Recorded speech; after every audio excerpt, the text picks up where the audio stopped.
भैया राम राम हरिओम। हमें बुंदेली चुगली से नीरज।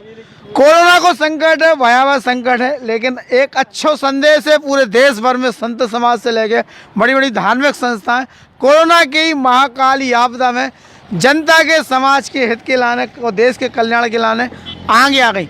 जी से जो बन पड़ रहा हो वो आदमी काम कर रहा हो, इसे कर रहा हो कि वो लग रहा हो मानवता पे जो संकट आओ जो जरूर हल भाव चाहिए, वो जो भी निदान है वो करो चाहिए। ऋषि मुनि तपस्वी योगी यज्ञ करता है, जब जब ऐसी समस्या यज्ञ करो, को उन्हें धुआं करो, को उन्हें कछु करो, जैसे भी जो हो रहा।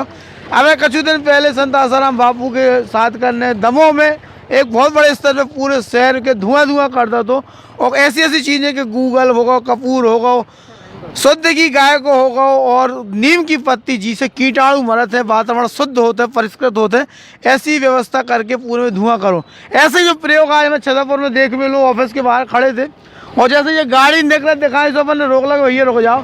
पता चलो कि पूरे शहर में जो धुआं करके वातावरण शुद्ध करने की योजना पे हरिओम गौ सेवा केंद्र के साधक हैं, युवा सेवा संघ के सदस्य हैं और हरिओम गौशाला के जो कार्यकर्ता है, सब जने मिलके योग विधान सेवा समिति के संग मिलके जो पूरा काम कर रहे हैं। हम दिखा रहे हैं जो वाहन जो सजो है गौ सेवा वाहन है और मानव सेवा के लाने तो तत्पर होकर निकलो है।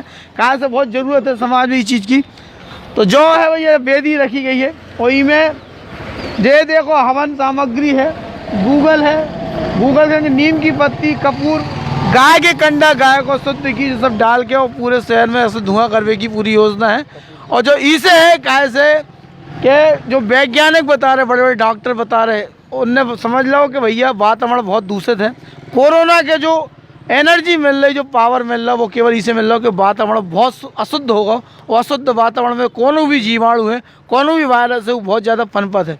और जब इसमें शोध होकर निष्कर्ष निकले हो तो अब केवल ई जो एक निष्कर्ष है वो जो एक रास्ता है, ई पे पूरा देश चलन लगो। अलग अलग शहरन में संत आसाराम बापू के साधक हैं, उन्हें मानने वाले हैं और यज्ञ विधि के मानने वाले लोग हैं, वे ई उपाय को प्रयोग कर रहे हैं, घर घर में कर रहे हैं और इसके सार्थक परिणाम भी निकल के सामने आए हैं।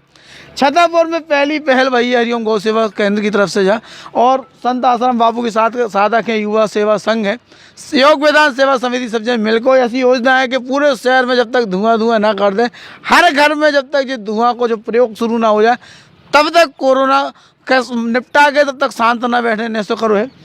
तो भाई साहब ये काका डालो के काका सामान में डाल रहे हो? ये में अपने थे सबसे महत्वपूर्ण है गाय को गोबर जी के हम लोगों आश्रम में हमारे कंडा बने हुए हैं।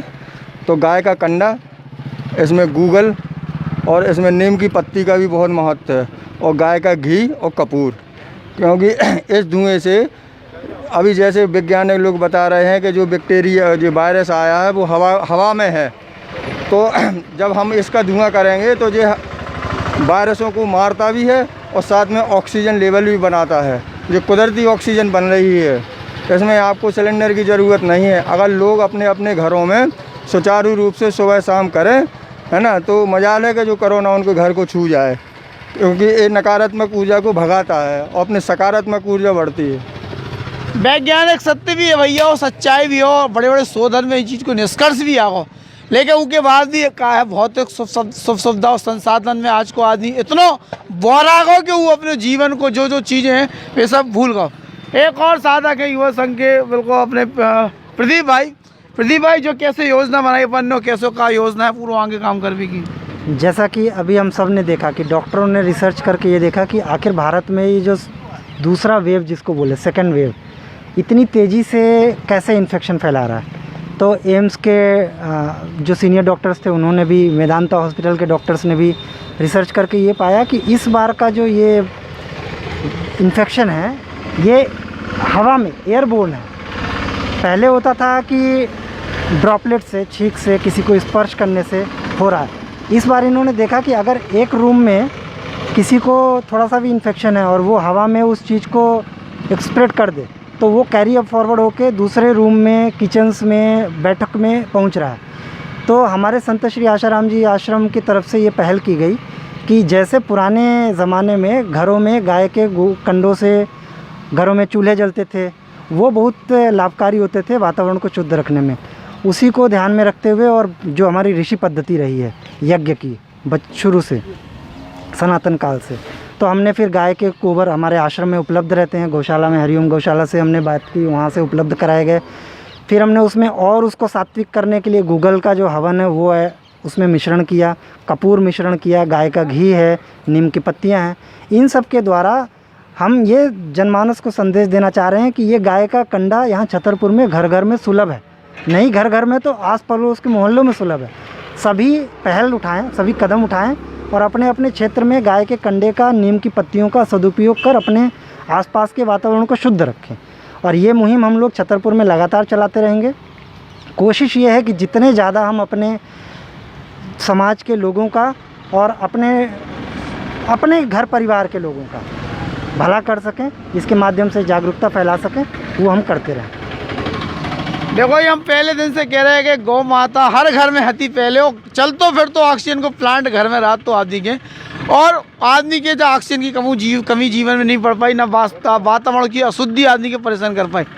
अच्छा एक संदेश लेके जो निकल रहा वाहन हो, एक और भी है, जब हमें इनकी माइक से सुनो तो जो वैक्सीन लगवावे की भी अपील कर रहे हैं लोगों से, सोशल डिस्टेंसिंग को पालन करने की अपील कर रहे हैं, मास्क लगावे की भी अपील कर रहे हैं, सैनिटाइज करने की भी अपील कर रहे हैं, और लेके भी चल रहे, देखो खुद मास्क भी लगाया, पूरी सुरक्षा के संगे सैनिटाइजर भी है इनके संगे। इस समय एक और संदेश, केवल मास्क लगाने की संदेश नहीं है, डबल मास्किंग की ज़रूरत है इस समय, डबल मास्किंग की। जिस तरह से साइंटिस्ट और डॉक्टर्स अपनी रिक्वेस्ट कर रहे हैं समाज में कि आप इस समय डबल मास्क का यूज़ करें, एक सर्जिकल और N95 दोनों का, है ना।